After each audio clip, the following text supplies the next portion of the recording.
Assalamualaikum warahmatullahi wabarakatuh. Salam sejahtera buat kita semua. Semoga dalam aktivitas keseharian kita selalu dalam lindungan Tuhan Yang Maha Kuasa. Amin. Baik, kami dari Podcast CV Apa 7 bidang IKP Dinas Kominfo Kabupaten Tojo Una Una hari ini bersama dengan salah satu kades terbaik kami, kades yang sangat-sangat berprestasi, Bapak Rustam NLP, Non Litigation Peacemaker. Baik Pak, kami mau sedikit interview. Iya. Barangkali bisa Bapak ceritakan sejarah singkat Desa Labuan ini, sehingga kami bisa mendapat sedikit informasi dari Bapak. Baik, siap. Terima kasih pertama dari kami atas nama pemerintah Desa Labuan. Saya selaku Kepala Desa Labuan, Rustam NLP. Yang mana sejarah singkat Desa Labuan ini bahwa Desa Labuan ini terletak di Kecamatan Ratulindo, Kabupaten Tojo Una Una, yang dalam kecamatan itu sendiri ada 4 desa di dalamnya ya. Ada Desa Labuan, kemudian Patingko, Sabulira Toba, dan Semoli ya. Kemudian Desa Labuan itu sebelah utara dia berbatasan dengan Cakar Alam Tanjung Api ya. Kemudian sebelah barat dengan Teluk Tomini, sebelah timur dengan Kecamatan Ampana Tete, dan ya sebelah selatan dengan Kelurahan Dondo ya. Yang mana kami di dalamnya ada terdapat 12 RT dan 2 dusun di dalam. Ya. Jadi jumlah penduduk secara keseluruhan itu ada 3.000 lebih, terdiri dari 700 kakak lebih ya, kepala keluarga. Di dalamnya ada beberapa etnis ya, diantaranya ada suku Bugis, ada suku Kaili, ada suku Baree, ada suku Ta, kemudian ada suku Buton, ya, ada Gorontalo di dalamnya, Jawa, bahkan ada suku Bajo ya, yang mendominasi. Iya, yang mendominasi di dalam ini. Yang mana suku Bajo ini kan dicari-cari oleh wisatawan mancanegara. Ya, yang mana mereka suka berkunjung ke sana. Ya, seperti begitu. Dan banyak potensi di dalamnya ya. Potensi sumber daya alam yang ada di dalam ya. Seperti yang kita kenal yang namanya Tanjung Api. Ya, Tanjung Api ini kan dikenal dengan api abadi. Api abadi ini maksudnya api yang tidak pernah padam, ya, tidak pernah padam, seperti begitu. Nah, ini yang menjadi destinasi desa wisata Labuan ya. Yang kedua ada yang namanya Tanjung Lawaka. Ya, yang mana itu kami kelola ya untuk menjadikan Desa Labuan ini menjadi desa wisata ya. Kemudian ada perumahan suku Bajo di atas laut ya di Desa Labuan. Yang bagian ujung. Yang bagian ujung. Jadi untuk Tojo Una Una sebenarnya kalau saya lihat dari 12 kabupaten dan kota yang ada di Sulawesi Tengah ini, hanya Kabupaten Tojo Una Una yang ada suku Bajonya itu berdiam di tengah-tengah kota. Ya, tempatnya ada di Desa Labuan yang berhadapan langsung dengan Kota Ampana. Ya, seperti begitu. Kemudian ada lagi wisata kuliner ya, pesisir pantai Labuan Belanda ya.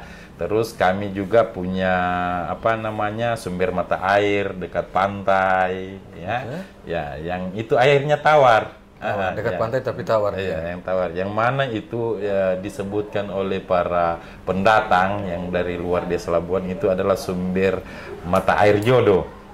Ya, jadi maksudnya mereka setiap ada yang tidak punya jodoh, kemudian mereka mandi di situ, mungkin ada niat yang mereka panjatkan sehingga jodohnya itu tidak lama akan datang. Ya, seperti begitu. Ya, baik Pak, ini saya juga ingin informasi sedikit tambahan dari Bapak, bagaimana sehingga desa wisata Labuan Belanda ini menjadi penerima ADWI atau Anugerah Desa Wisata. Barangkali Bapak bisa ceritakan prestasi-prestasi apa sebelum menjadi terpilihnya menjadi desa wisata Labuan. Nah, jadi kalau berbicara prestasi-prestasi dan mungkin inovasi-inovasi ya, alhamdulillah saya sangat bersyukur kepada Allah Subhanahu wa taala dan seluruh masyarakat yang ada di Desa Labuan selalu mendukung program-program yang ada di desa.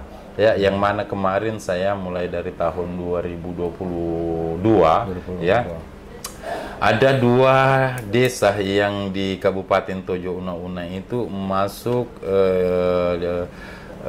apa namanya desa mandiri. Desa mandiri. Ya, desa mandiri ya, berdasarkan indeks desa membangun ya, yaitu adalah Desa Labuan dan Desa Sansarino. Ya, itu kemarin. Desa mandiri. Ya, dan alhamdulillah bertahan sampai tahun ini. Tahun ini, Iya, 2024. ya, masih dalam kategori desa Berjalan mandiri. 2 tahun. Ya, berjalan 2 tahun. Iya.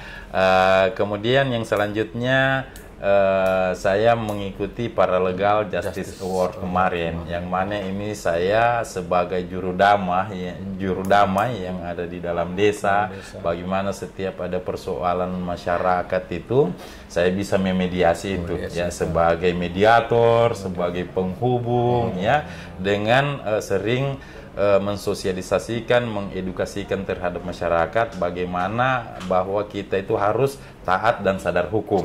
Ya, dengan begitu. sendirinya, dengan sendirinya. Sehingga itu yang Bapak dikasihkan gelar NLP, non litigation pacemaker. Iya. Baik Pak Kepala, itu ada beberapa diantaranya prestasi desa mandiri, paralegal, kemudian sebagai desa pelopor cinta statistik, ada sebagai desa bersih dari narkoba, kemudian penerima anugerah desa wisata itu sendiri. Jadi di tingkat informasi Bapak sendiri, mungkin ada informasi kedatangan para menteri atau yang menjadi ini. Siap. Ya. Baik, itu juga saya selalu bersyukur terhadap Allah Subhanahu wa taala, Tuhan yang Maha Esa ya. Yang mana kami kemarin itu mengikuti jejaring desa wisata dari Kementerian Pariwisata, Ekonomi dan Kreatif. Ada beberapa indikator yang harus kami penuhi di dalam sebagai persyaratan. Yang pertama itu adalah indikator daya tarik wisata, ya, yang mana ada produk-produk wisata di dalam, kemudian produk-produk aircraft di dalamnya, ya. Jadi semua potensi-potensi yang ada di dalam desa ini kami angkat semua. Sehingga berjenjang dia dari tingkat ini sampai sekarang sudah 50 desa ya.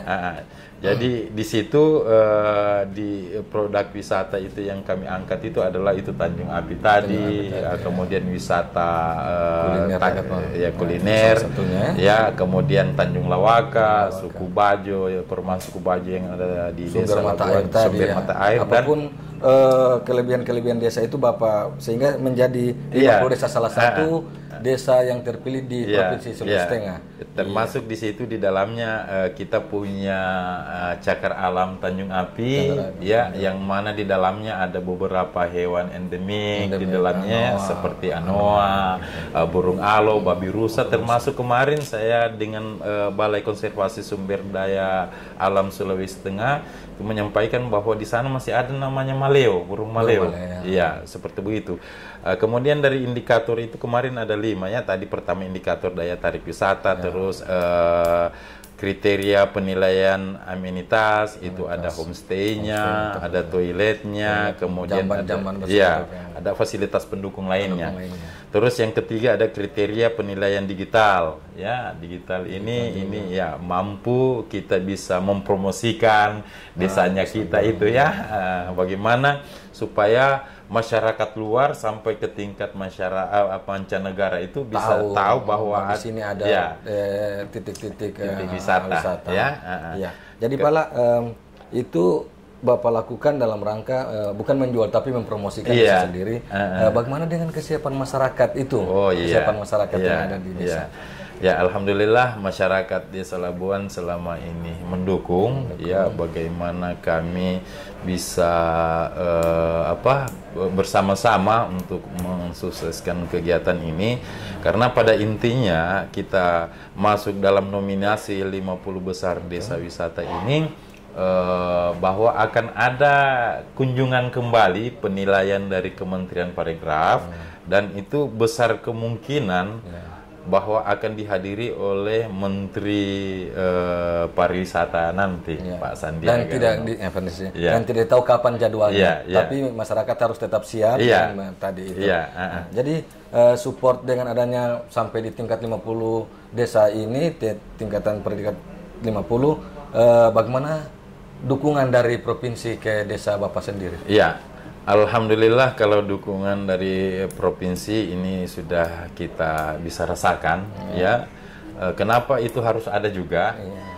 Karena Desa Labuan ini adalah salah satunya desa yang ada di Sulawesi Tengah yang masuk dalam nominasi 50 besar anugerah desa wisata seluruh Indonesia. Ya. Dan satu-satunya di Sulawesi Tengah. Ya, dan satu-satunya di Sulawesi Tengah ini saya rasa bisa menjadi motivasi terhadap teman-teman desa-desa yang lain. Ya, seperti begitu. Jadi hal itu dibuktikan dengan adanya kunjungan kerja provinsi kemarin, Pak.